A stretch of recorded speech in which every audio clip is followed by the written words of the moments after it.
having me come. So Rosalind, thank you. SSI, thank you.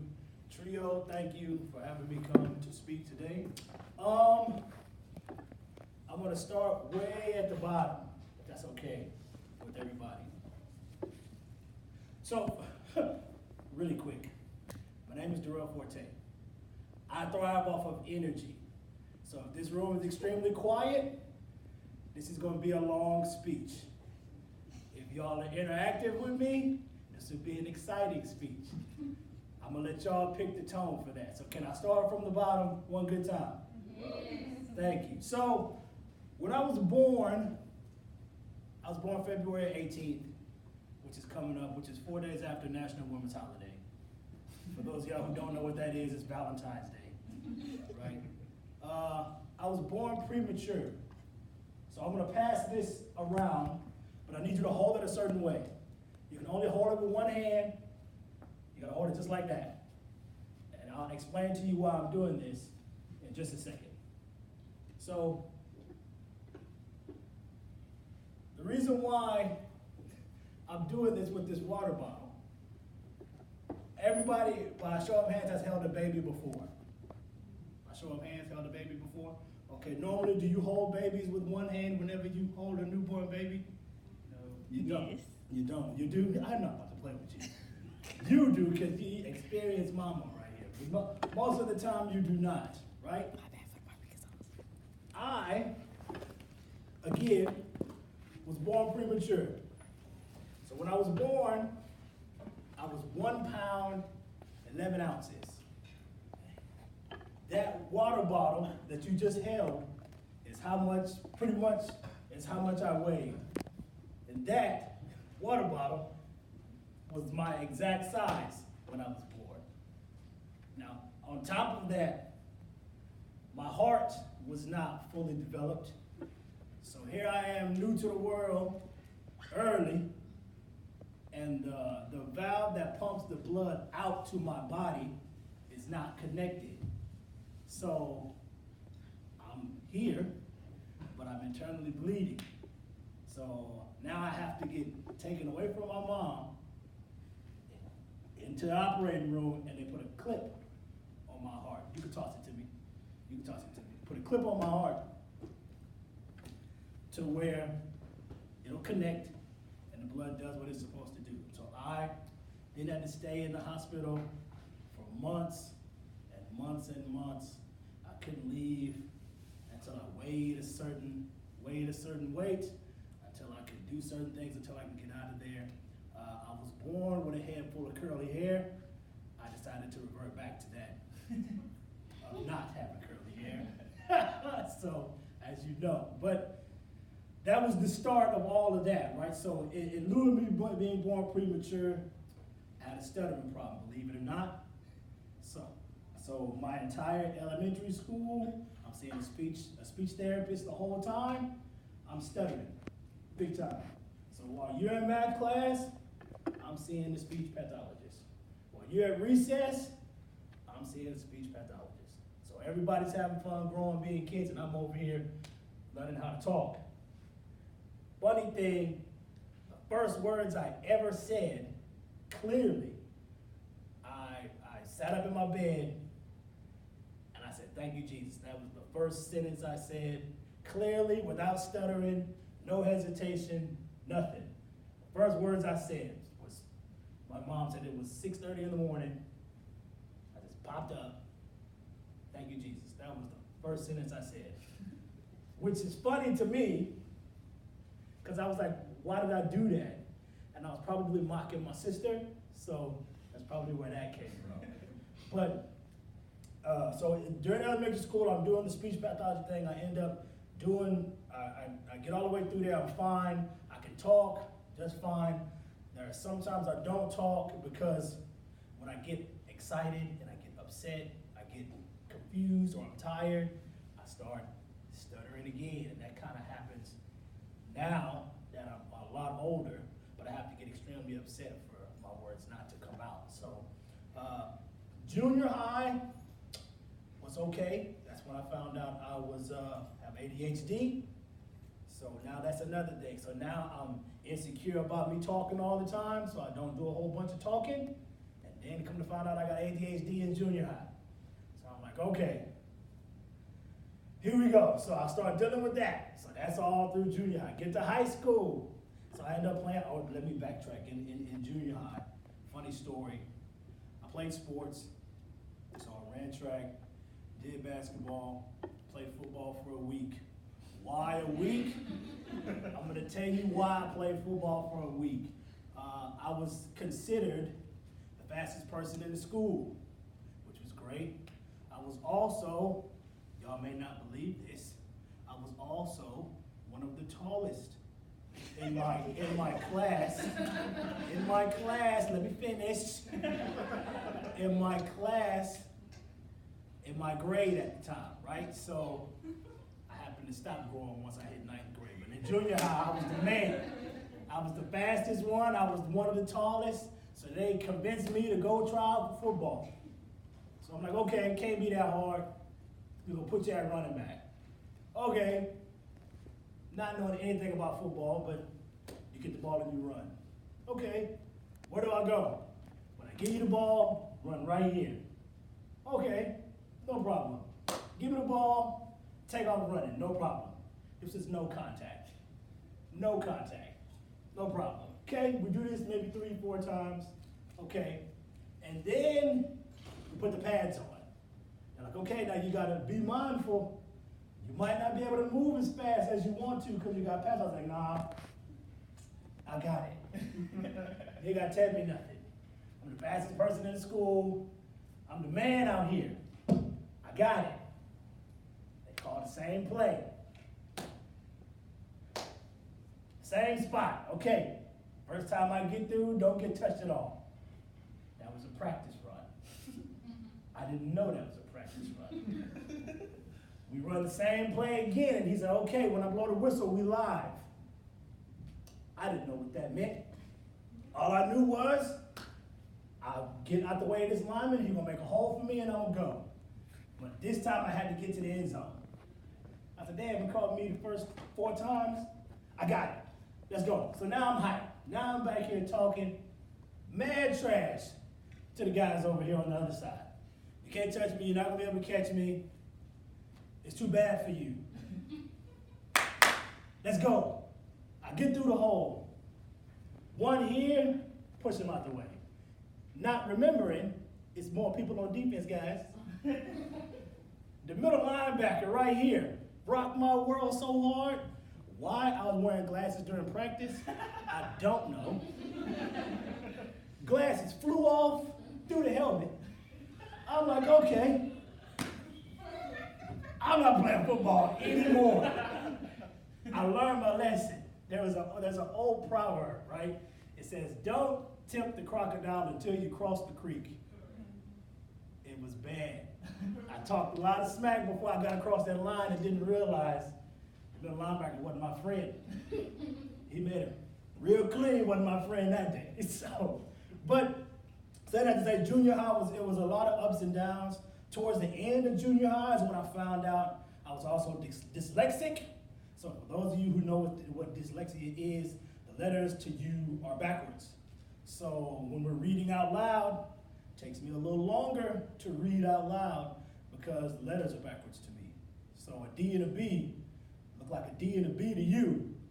It look like a D and a B to me. So, which is ironic now because I don't stop talking and I like to read. Then I hated it. So there are certain things I have to do, like whatever. I'm not the only one that did this. We're gonna have a show of hands. Did anybody, whenever you had to read out loud, you count how many people are in front of you so you can read the paragraph? Yep, and then once it gets to you, you're like, okay, blah, blah, blah, blah. Okay, next. Yeah, I started to do that, and my teacher started to catch on, and she pulled me to the side and she was like, I went by a different name when I was younger. She was like, Montreal, this is what I need you to do. Montreal, that's my middle name. So if anybody ever comes in and says, hey, where's Montreal at? You know they know me from way back when I had a flat top, when I had braids, when I had dreads, when I had an afro. They knew me then. Y'all know me now when I'm, shining. But she pulled me to the side. She was like, Montreal, this is what I need you to do. you're really a good student, but I need you to stop selling yourself short, and I need you to actually take the time to read what we assigned to read, so you're not just breezing through it. Again, here I am, not listening to this lady, because I don't like to read, for one. I just got over the fact that I can actually talk pretty well and not stutter. And then I find out that the reason why I'm having so much trouble is because these letters are backwards to me. So I'm not about to put in any extra time. One, because I don't want to. For one, I don't want to. Plus, I have a basketball game to get ready for. And it's some girls out here that I'm trying to talk to. So I'm really not trying to read. I'm not trying to do no extracurricular activities that do not have to do with sports. So I do my homework right when you give it to me in class. I'm not listening. I'm doing it right then. That way I don't have to do it later. Because my father, and he'll hate that I do this. The reason why I hate math today, my father, he loves math. I hate it with a passion. Love counting money, but that's about it. So we'll be doing math problems. And when I don't understand the math problem, he take the pencil, hit me on the forehead, as if I'm not paying attention to what he's asking me to do. So fractions, everybody likes fractions by show of hands. Good, I'm not the only one. It's just you two that actually like it. I don't like it. I hate them. And those were my nemesis. So here we are, page full of fractions. Dad, I don't really care about these fractions. I don't want to do them. So I muscle all the way through them. I breeze through them. 7 out of 10 of them were wrong. So I'm upstairs doing what every young kid is doing, playing the game. I'm on the game. I think I'm on the Sega Genesis at the time. Playing, killing Sonic. My truck come downstairs. So I go downstairs. This man has created an entire whole new set of math problems that are not in my math book, and he made me sit there and do them. Why? Because he loved math, he knew I hated it, and he knew that at some point I was going to get called on in the middle of my math class to figure out a math problem. I say that to say you have people in your life that will challenge you to do stuff you don't want to do because they know what you're going to have to do later on down the road, so cherish those people. So I thank God for my dad. I don't thank God for every time he hit me upside the head with that pencil because I didn't understand what I was doing, but I'm glad he did it the way he did it, because now I might help you with a math problem. Might be wrong, but I'll help you nonetheless. So throughout that in high school, I was able to, I became very, very active. I was in student council, so I was moving around a lot. That's when I became, when I realized I wasn't camera shy. So now I'm in front of the camera, I'm doing everything. I'm dancing, I'm rapping, I'm doing what I need to do, I'm posing, cheesing, whatever you need, I'm out here. I'm the mascot, so I'm doing whatever I need to do to be in front of the camera. Now, I'm still doing sports, I'm still doing these things, but my academic side was not as strong as it should have been because I'm so focused on being in front of the camera. So focused on making sure I'm with the popular people, making sure I'm running with the seniors, and here I am, a freshman, sophomore in high school, making sure I'm with the cool people. My academic life wasn't as strong as it should have been. And now, accompany all of that to the issues that I'm brought in here with this backpack I have. So, I got all of that working with me, and by the grace of the good Lord, I graduate. Thank God. I graduate. So, then I'm like, you know what, I don't know where I want to go. I don't know what I want to do. They kept pushing out, like, well, you know, Montreal, you need to go to Prairie View. And for those of you who know me very well. I did not want to go to Prairie View. I still don't want to go to Prairie View. This is no disrespect to Prairie View. I didn't want to go in. I don't want to go now for my own reasons. But when I told them what I wanted to do, I was like, hey, I think about it now, I see why the lady laughed at me. I was like, I really want to play in the NBA. That's what I told my counselor. I was like, I want to play in the NBA. That's what I want to do. I'm not kidding with you. And I was so serious. I was like, I either want to play in the NBA or I want to run track in the Olympics. That's it. One of those two things. And since I stopped growing at my sophomore year, I've been this height since I was 16, 17. I stopped growing, so I was like, okay, so clearly, I'm not going to NBA. LeBron has taken that over for me. So he can have it. I'm going to run. I'm going to run in the doggone Olympics. That's what I'm going to do. So I'm about to train my butt off and run in the Olympics. So I go out and I buy all this stuff to help myself run faster. I start eating right. I don't eat nothing but fish and baked chicken and salads. And I'm waking up in the morning doing push-ups and running around my neighborhood. I'm doing all this stuff. But I'm still playing basketball. And I was like, hey, coach. He was like, you know, and he pulled me aside. He was like, I'm trying to tell you the truth. I have 5 players who are being recruited. You're not going to play. And I was like, okay, I'm just going to run track then. Don't worry about it. And as I'm walking out of the gym, everybody walks up, hey, Montreal, we need you to play. We need you here. We need you to play. And I'm just like, man, I'm not going to play. They don't need for me to be here. I'm not going to play. I'm about to run track. I'm trying to run in the Olympics, man. You don't understand. That's what I'm going to do. I don't care what you say. I'm running in the Olympics, period. Exactly. See, that's what happened. They was like, oh, okay. We'll see you at practice tomorrow. And I showed up at practice tomorrow, the next day. I was like, all right, you know what? My friends want me to be there. Let me go.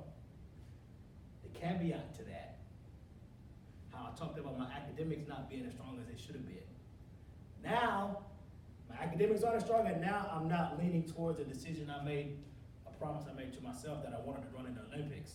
And you'll see why this came back to bite me in the behind in a minute. So we play basketball. I'm the best person on the practice squad. I'm playing defense, I'm talking, I'm moving around, I'm running, I'm winning in the suicides, I'm doing everything. Come game day. Oh yeah, let's go. I'm suiting up, I'm ready to go. To sit right there at the end of the bench. Wrap it up. The whole game. I became the loudest person in the gym that never broke a sweat between these 94 feet. I said the bomb prayers every game. I became the quote-unquote pastor for the team. So I'm saying prayers. When the player go down, I'm making sure they fine. I'm doing all this other stuff, right? So my role changed. So I was there for a reason. I really wanted to play, but there was other things that needed to be done, if that makes sense. So I'm happy that it happened, because now it fueled me into what I'm doing today. But in lieu of all of this, the basketball stuff, it was a great experience. We ended up going to state. We lost to Corpus Christi Ray. And I don't know if y'all know who Kendrick Perkins is. Yeah. Kendrick Perkins was there. He played with Beaumont Ozan. They ended up winning the whole thing. And that man shook my hand and made me feel like a toddler. I was like, what's up, Perk? He was like, what's up, man? Shook my hand, and hand dang near wrapped around my hand 4 times. I was like, oh my God. He was massive. Kendrick Perkins was, at the time, 6'11", 285 at that time. So he was nice. And I was like, okay, good thing I ain't going to the NBA. I'm still going to go run. So now I have to switch my focus to go run. Mind you, I spent all this time parlaying with my friends over here in basketball, when I could have been focusing on bettering myself as a runner. So what do you think happened the first time I went to run? You was poo cheese. Oh, no, I was good. I still had the speed. I still had the speed. I hurt myself. I want to blame the track, because the track turned into pure concrete. So I'm running on the curve, and right when I hit the curve to speed up, I have a theory. I don't ever run full speed on the curve. I don't. That was my theory. I don't. I'll run full speed on the straightaway. So right when the straightaway hit, I did one hard plant and push. It sounded like a pencil broke. My foot swelled up probably about this big. Was never the same. And I had a conversation with a coach. He was like, Montreal, I know you ran a 10-3 in the 100. I know this because I saw you do it. If you could do it 2 more times, I'll give you a full ride to Lamar. And I was like, okay. So I nursed myself, tried to get back, was never the same. So I do this all summer, running and running and running, trying to get down, it never happens. I'm like, okay, you know what? I'm not going to Lamar. I'm going to go to Lone Star. Now, I end up here. I end up registering, and for those of you who know Ms. Williams in advising and counseling, I end up registering with her the week before the semester started. So y'all know how I gripe about y'all coming to get your appointment done and get done early. I was one of the last people to register. Funny as that is, I showed up to my first class an hour and a half late because I read the schedule wrong. It was like a 2-hour class. I showed up an hour and a half late because I thought it started at like 9:30. So I walk in, there's a lot of people in here, and there's nowhere to sit. I can't be that late. So I sit down, and she walks over and like, hey, you're Darrell. I was like, yes, ma'am. How do you know me? Well, I already took roll and I saw that you weren't here. I was like, oh, well, yes, I misread the schedule. There it is. So I end up having accommodations because of my dyslexia, because of my ADHD. I have accommodations while I'm here. Some of those I used in classes, some of those I did not. I did that for 2 reasons. My mentor, who ended up hiring me in advising and counseling, was like, Darrell, I need you to challenge yourself not to lean on the crutches that you used for the past 18 years. So now you're in a whole different arena. So you need to start challenging yourself to not lean on something that was helping you, but you can actually do without it. So some classes I used it, some classes I didn't. So in lieu of all of that, I end up doing pretty well. I will say, can somebody just shout out the first letter of my last name? Okay. What number is after 6? 7? I have 7 F's on my transcript. 7. I earned 4 of them. I'm going to tell you how I earned 4 F's. Easy money. Easy money. This is how I earned 4 F's. For those of you who come in the Trio office, you may see this in my ear. This plays music all day long, right? So, when I first came here, I wanted my major to be kinesiology. I can't run in the Olympics. I can't play in the doggone NBA, so I'm a coach. That's what I'm about to do. I'm a coach. So I sat down and I talked to an advisor. They're like, yeah, okay, well, since you want to coach, you're going to major in kinesiology. You got to take this many science classes, this many math classes, and this many whatever. Okay, you know what? No problem. I can take anatomy. I understand. I'm a runner. I'm a guy. I know the body. I can do this. This is nothing. I go into the science class. I hate science. I hate it because I think I got it. So I come in with this false sense of arrogance when it comes to science class. Oh, I understand. I know what it is. This is your bicep. This is your hamstring. This is your calf. It don't change. No, I was very wrong. I got in there and she started rattling off all this stuff. I was like, lady, I don't know what you're saying. So all of a sudden, I'm turned off. I'm not doing nothing. So I'm walking in class with my headphones in, sit at the back. I'm listening to UGK. I'm listening to Snoop. I'm listening to everything but the lecture. And then when the test comes, I circle a couple things that I think I know. And did I buy the book for this class? Probably not. Earned that one. So I made it all the way through. Here, working 2 jobs, doing these things, and I end up graduating with an Associate of Arts because I changed my major to communication because I did not want to take 4 sciences. ended up taking 2 environmental sciences and a geology class, and I made it. I was like, okay, I could talk for a living. Easy money. I like to do it. Now I found out I could do it. That's what I'm gonna do. So I end up graduating from here in 2008, and I go to Rosalind's alma mater. I go to Sam. I'm at Sam for a year. I have an apartment in Huntsville. I'm still working here. I'm still working at the mall. So I have 2 jobs, an apartment I barely sleep in, and I have classes on Tuesdays and Thursdays. Where do you think those other F's came from? Sam Houston. I'm on 45 more than I am in class.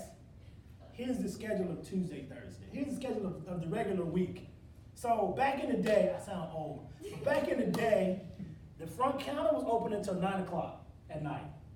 So I would get up in the morning, be here for 8 o'clock in the morning, work all day, 8 a.m., 8 a.m. to 9 p.m., leave here, go to my second job at the mall, work from 9:30 to midnight, go home, sleep, wake up at 5 o'clock to drive to Huntsville Tuesday morning for a 8 o'clock class. So by the time I get to Sam, I find a parking spot, park, go to sleep in my car, wake up, go to class. My first 8 o'clock class had 372 people in it. And this professor knew who I was because I always answered questions on the clicker. And one day I went to turn in a test that I did not study for because I was on 45. I went to hand this man my test, and he was like, "You're Darrell." I was like, "Yes, sir." He was like, "Yeah, you've been missing quite a few questions." I was like, "Oh, okay, well, is there anything I could do to try to get them right?" And he was like, "No, you got to answer them right the first time." There's for all you Bible theologians out there, right? Study to show yourself approved, and I do not have good study habits to this day. And I pressed y'all to go to tutoring because I never went. This is me being extremely vulnerable. Because if I took my academic career a lot more serious as I take my speaking and writing career, I'd be where Carolina is right now, defending a PhD or having one already. So the importance of your academic career is in your lap. So the only way you can actually be as great as you want to be, you have to take it seriously. And I didn't, because I was so busy trying to make money, paying rent on an apartment I only slept in 2 times a week. But I was a bomb at making noodles, though. I had the ramen noodles, I had the chicken breast, I had salmon. I was doing it big. And it was me and 3 other guys in this apartment. When I first got there, it was me and 2 of my homeboys that moved in. And something happened where one of them, he went to jail. The other guy had to go back, to Houston because some life stuff had happened. So now here I am in this 4-bedroom apartment by myself. And then I'm like, "Oh, you know what? We're going to move you out of this apartment and move you over here with these guys because their roommate just moved out." I'm like, "Oh, okay. And you don't have to pay rent." "Oh, well, this is great. But you put me with some cats that were in honors." So here I am walking in the room. "Hey, what's up, guys? How y'all doing, man? My name's Darrell. Nice to meet you." "Yeah, what's up, man? Can you keep it down? We're trying to study." "Oh. That's what this is." So here I am with some cats that's scholarly. And I'm walking in trying to be friendly and understand where they're coming from. One was like an engineer, and the other one, I don't know what the other guy was doing. I don't know. But they stayed in the book. So I'm just like, okay, I commend y'all. I'm going to work. I'll see y'all later. So in the midst of all of that, my mother had a heart attack in front of me. doctor said that if we were a minute later, it'd have been a completely different Christmas. So I left Sam, came back, and was doing my family obligations, right? And I was like, you know what, I need to go back to school, I need to go back to school, I need to take it serious, because now I'm seeing students that I have helped here go on and graduate. I'm writing letters for you to get into your master's program. I'm doing things to help you get other jobs, which is great for me, because I was telling a friend of mine, I get extremely excited about other people's success. Like, I'm moved to tears with happiness when something happens good for somebody else, because I understand the hardships that you all have to deal with. So it's like, I'm happy for you, even though like you're excited, but I'm over the top excited. I'm telling my mama, I'm telling people you don't even know, Shay did this and this and this, and da da da da da da da, and they don't even know you. But they know what you've overcome and what you've done. So now you're the one Darrell been talking about. Congratulations. And you, thank you. I appreciate it. I'm excited for you. But if I would turn that onto myself, completely different outcome.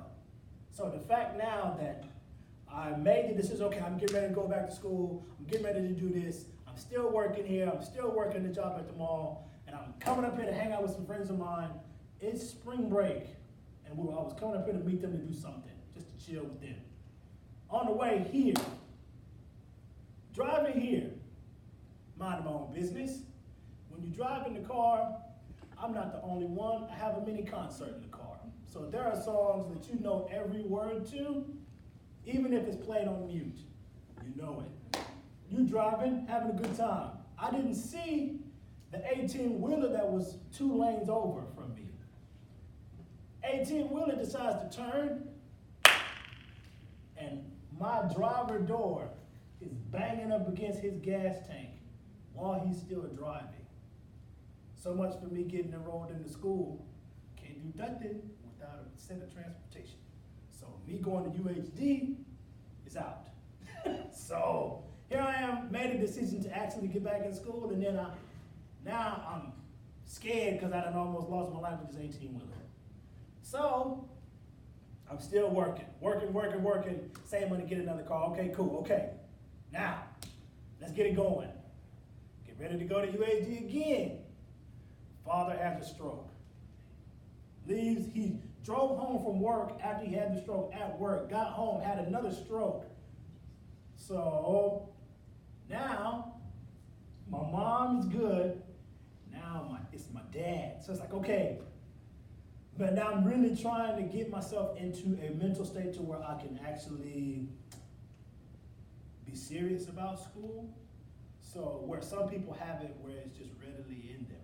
But there's a phrase, adversity introduces a man or woman, in this case, to themselves. So if you are getting ready to drown, either you can find some strength to pull yourself out of there, or you can sink to the bottom. So I decide to get out the water. All honesty, I can't swim. You get 4 feet, you get right here on the water, that's what you get out of me. I swim enough to get out of the pool. I don't swim for fun. I don't. So you'll never catch me in the water. So if y'all ever have a pool party in the summertime, I'll come put my feet in. I'm going right back to the barbecue pit. That's where I feel most comfortable. To let y'all know ahead of time. So, but I end up doing these things, and I end up helping my parents and getting them back together. And in lieu of all of this, my mom has another heart attack, has another bypass surgery, and she just had another heart surgery November 14th. So it's a lot that's going on, but in the midst of all of this, I'm back in school now, so I'm trying to get all this stuff together. In lieu of all of this journey, right? I'm like, man, I want to start empowering people. I want to start speaking. So some of you in here get the text message I send out every morning. The Motivational Minute with Darrell, you get that every morning. I do that because you never know what kind of battles people are dealing with, and you never know what kind of hardships that they have, what I call their hardships in their backpack. Everybody has a backpack. something that they holding on to that don't nobody know about, something that they're dealing with that I'm not just gonna come out and tell you. I'm not gonna be like, hey, JC, man, I'm not gonna lie to you, man. Last night I wanted to pick up a bottle and just drink the whole bottle of Jack myself and not share it with nobody. I'm struggling. As a man, I think that's hard to do because we're trying to be really good soldiers. And I'm not about to show you what it looks like when I'm not doing what I'm supposed to do. So you can't call me on my stuff because I'm not gonna let you know that I have an issue. So, in lieu of all of that, what's up, McGee? Hi. In lieu of all of that, I try to make sure people are always in a good space because that's important. And then I get into speaking. The funny part is, when I came here, I was very, very, very quiet, believe it or not. Didn't say a word. I sat in the corner of Ms. Williams' office with my Duke jersey on, shout out to Duke. And I just sat there, and she was like, what class do you want to take? It doesn't matter. Whatever you decide to put on the schedule. That's how I showed up 2 hour and a half late for my class because I didn't look at the schedule. I just looked at it on the day when I was supposed to come. But you have people who are going to pull on you for obvious reasons. And I'm okay with being that person because I had people who pull on me and be like, hey, you're not doing right. You need to do this. Or hey, you have more potential in this. You need to do this. Or hey, you slept for 3 days now. I think you have enough rest. You can get up and start doing what you need to do. So that, in lieu of my college and searching of academic career, right, I wanted to start empowering people to do and be better, which is how I ended up speaking. Which is funny because I was born with a stuttering problem.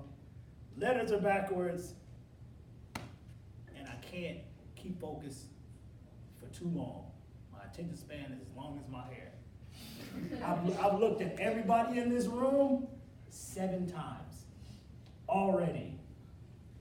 And if I just stayed right here and was like, okay, so I'm just gonna talk to you because this is the way I feel most comfortable. I'm gonna stay on this side because it's less people over here. I feel good, but I can't. There's a lot of energy in here. So I'm moving around trying to catch everybody because the moment I see somebody sleeping, I'm gonna walk up to you. Walk up to you just like this.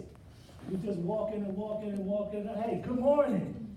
How you doing? The thing is, you have to make people talk to you. Make them talk to you because you're in here for a reason. Everybody came to this workshop to learn something. Hopefully, I hope you learned something. But everybody came here to learn something or hear something or see something. You heard that you'll hear me before you see me. This is true. 5, 6 and a half. The half counts. The half counts. The half counts. So it's important, saying all that to say, it's very important that you find out whatever your passion is. Me going through all of my struggles in life and being serious about my academics, I found out that my passion was speaking and empowering people. That's how I got into the position that I'm in now. If I wasn't working for TRIO, I don't know where I would be. I was working for the president before I started working for TRIO. And to be quite honest with you, I'm gonna be very transparent. I got in a lot of trouble when I was working for the president. A lot of trouble. You wanna know why? Y'all know where here's a question. For the people who were here earlier, where did I work when I first started working here? Where was I? What department was I in? For the people who were here for the duration of the speech, where was I? Weren't you in advising? Yes. You get a free book today, sir. Congratulations. But I have another one, so it's more to come. So I worked in advising. Advising was the busiest office in the college. And I am not quiet at this point, so I'm meeting people, I'm talking to people.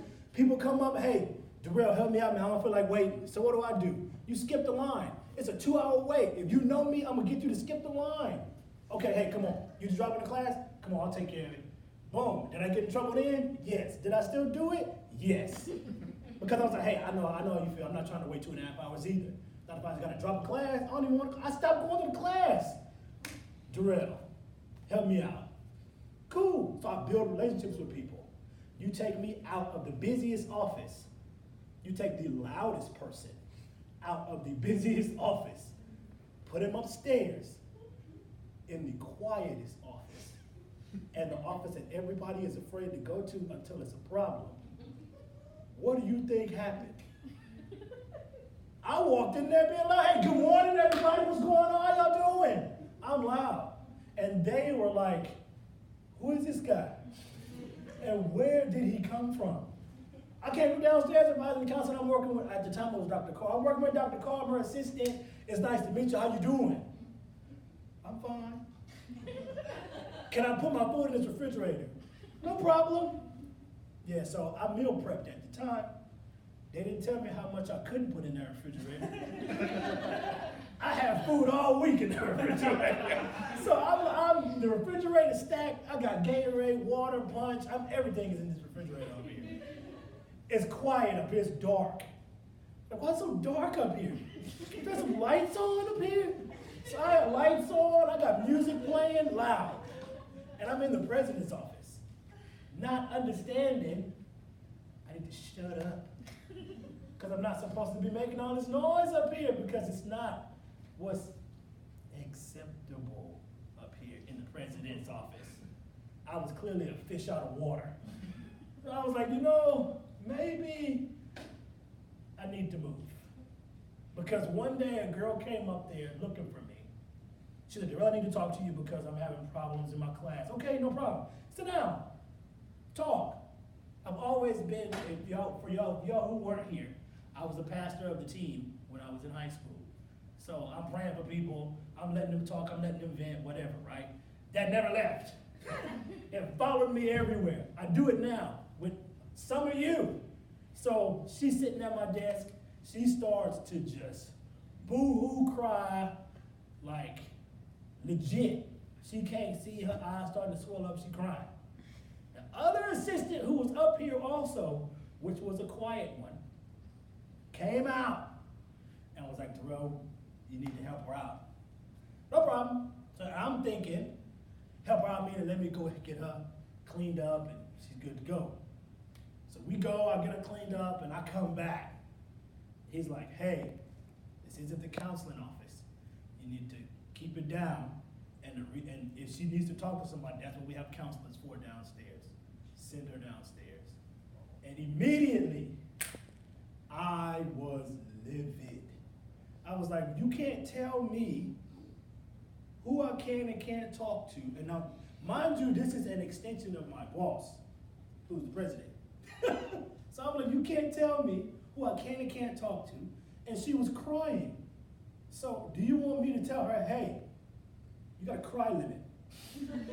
You get 2 to 3 minutes and then you gotta go. You're disturbing stuff. You gotta go. You can't cry up here. Now, when you've done this before, it's fine because we were downstairs. You can't do it up here.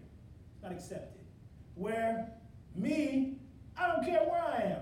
I'll pray for you in the middle of a grocery store, at a car wash, at a club. I bet not ever see any of y'all at the club that I go to.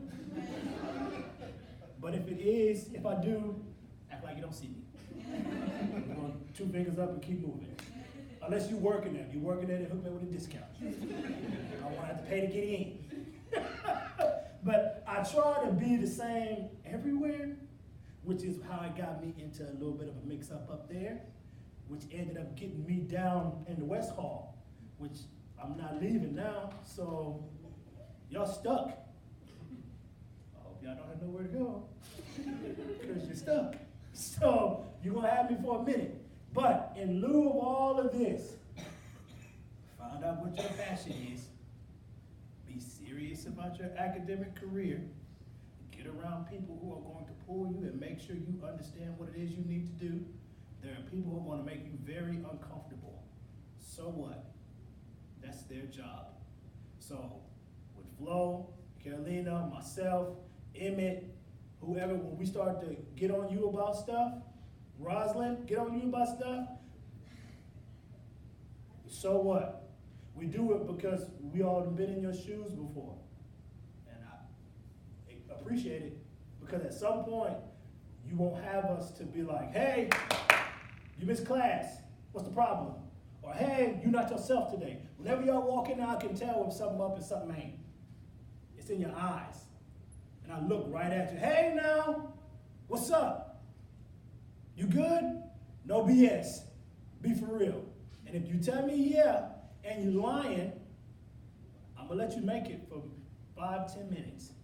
And some of y'all can vouch for that. And I'm coming back around. Just checking. You okay? I'm fine, Darrell. Okay. You're lying. I come back again because I know you. I know you. That's important. So you got to have people who are going to be in your corner. You got to have people who are going to support you. You got to have folks who are going to be, for lack of a better term, the thorn in your side that's just going to piss you off for a good reason. Because at some point, you'll be able to lean back and look at that. Be like, man, you know what? If it wasn't for y'all, I wouldn't have been able to do it. So that's why we do what we do. That's why I do what I do. So there'll be days when I come in and I ain't myself. And Paige has checked me many times. Darrell, what's the matter with you? You're not yourself. You didn't say Paige today. What's the problem? I got a headache, Paige. Well, go take something. Figure it out. Because the things that you do for people can mean the world to them, but other people don't understand it. Like McGee, who just left. I've been calling her McGee, since the second day I knew her. Everybody call her McGee now. They don't even know her first name. Oh, McGee, you McGee. Yeah. So it's like little stuff like that we do over time. It's funny, but it really holds a lot more weight. So the people that I have come in contact with in my academic career and my life period, they have helped me to distribute some of this weight. 5, 6.5. I ain't been in the gym in a month and a half. I can't hold all of that by myself. So they have been able to help me balance a lot of stuff. And I'm very, very grateful for them. Carolina's been like, hey, Darrell, study today. The Flo text me, did you do stuff for your class? No, Flo, why not? Okay, I'm about to do it. So it's like you got people that hold you accountable, not because they want you gone. Case in point. Sir. Yes, sir. You have $236 in your pocket right now. This water costs you 50 cents. You haven't drank water in an hour and a half, but you are thirsty. I tell you, you need to give me 50 cents for this water. You gonna give me 50 cents? Yeah. Why? Because you have the money to do it, right? Exactly. Now, if you say no, you know what that means? You are going to die of dehydration, and you have the resources to not do so. That's exactly what you're doing if you just sit on your potential. So all of you should not do that. That's how you starve in a supermarket, and you laying down there on aisle 3, and they ain't coming to clean it up. You're just gonna be there looking stupid in the chip aisle.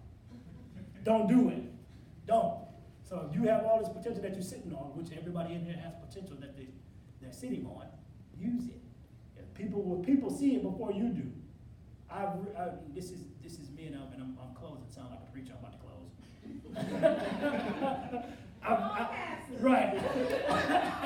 I've had the opportunity to write like 7 books, and some of you probably never knew that. I had the opportunity to write 7 books, and I had the opportunity to open for poets who have done stuff for the president. I opened for him, and he opened for Barack, which is a great thing. I had the opportunity to speak on the same stage as one of the motivational speakers who won the Speaker of the Year, 2013, Jonathan Sprinkles, a good friend of mine. I opened for him. So these are gifts. But if I never decided to actually tackle my gift and actually try to expand on what it was I'm good at, sitting on my hands for nothing. And I'm sitting here wishing I could have been a whole lot further than what I was, but I died on aisle 3 at HEB. I like HEB because they steam your shrimp for free in 15 minutes. That's just a shameless plug for them. So, before I give this next thing away, are there any questions for me?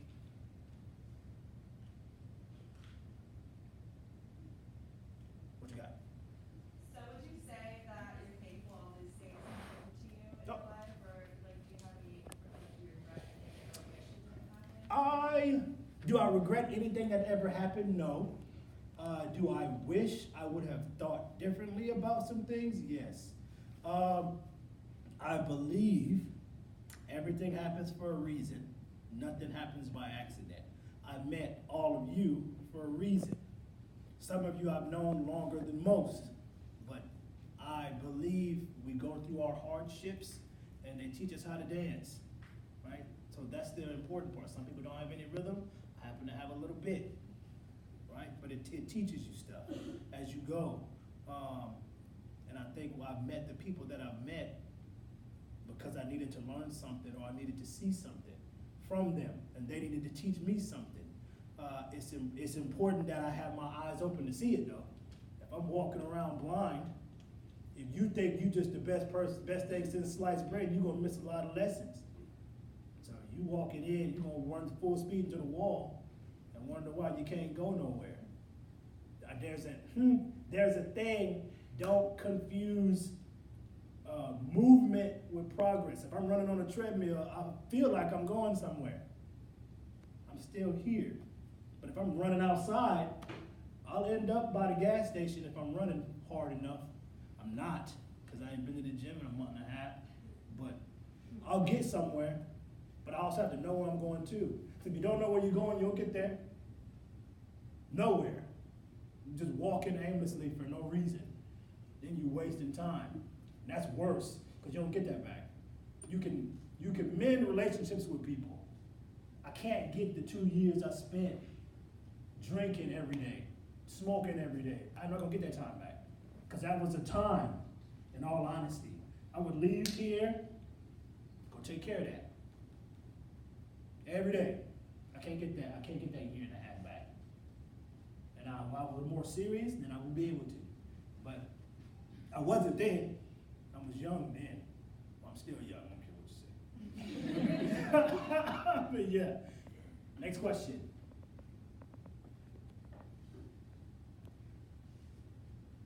I thought your hand went up. So you said you worked in the president's office, you worked up there with Dr. Nutt? No, when Dr. Nutt was the VP of instruction when I was there. So I knew Dr. Nutt when she first came. So funny thing, I saw Dr. Nutt before she was interviewed. So I'm sitting out here in the lobby area talking with Dr. Nutt. How you doing? What's going on? What's your name? Oh, my name's Leanne. Oh, okay. What are you here to do? Oh, I'm here to interview for the VP of instruction. And now, mind you, I didn't know all the titles for what this stuff was. I was like, oh, you up here? You gonna be up here? Yeah, I'm gonna be up here. Oh, okay. So I'm talking with Dr. Nutt, chopping up with Dr. Nutt, not knowing that at some point she was gonna move into the position of being president. At that time, she was over faculty and things of that sort when she came. So I knew Dr. Nutt when she first came. And I knew Ann when she first came because I was on the committee to hire Ms. Johnson when she came. So the position you're in will put you in a room with some great people. Again, know when to be in the room and know when to shut up. Just sit there and soak up the knowledge. Because I learned a lot of stuff being up there that a lot of people don't know. So it's just like, oh, this is why we're so big on dual credit. Because this, without dual credit, we don't have a campus. Without dual credit, where are we going to get these kids from? They come here because it's easier for them to get it while they're at their high school instead of graduating fully from there and then coming here, because that's a possibility they might not come here. They could come here and have a bad experience and never come back. There was a guy, quick story, there was a guy, when I was working at the front counter, he came in and he was like, Darrell, I don't want to take this math class. If I have to take a math class, I'm not enrolling. Those are his words verbatim. And I was like, well, I'm gonna call him John.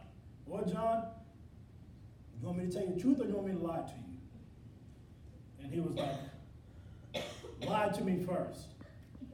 I was like, well, John, you don't have to take a math class this semester. You can take it whenever you want, but you don't have to take it this semester. So if you give me from August to December without taking a math class, I could look at talking to a math professor for you to see if they can help you get through it from January to May. Okay, that easy. But if I was, hey man, I'm not an advisor, you gotta talk to the advisor back there. I'm not, don't sign in and sit down. The relationship I built with him was pretty good in a matter of a split second. So the words you use with people, how you react to people, is important. It changes the trajectory of their life. So that's why it's important. But I knew Dr. Nutt before she was Dr. Nutt, right? She's been the same the whole time, so that's pretty good. She hasn't changed any. I don't have a question, but I just find it weird that like it was unacceptable to be up there like that because you want to help everyone. Everyone knows you. Everyone knows that you're the positive person. Like I just don't. But when you're not accustomed to positivity like that, it freaks people out. Like I'm on 10 all the time. Like people are like, man, where you get your energy from? I don't know. I wake up like this. After I brush my teeth and I get dressed, it's time to go. Come on, let's go. I'm going. I'm on 10. I'm hopping. Everywhere. I'm dancing in the hallway in the morning. Ain't nobody here. It's just me, the lights, and the maintenance people. I'm out here. I'm having a full mini concert. Carolina came in and walked in on it the other morning. Speaker blasted. I'm like, oh, good morning, Carolina. Turn this down.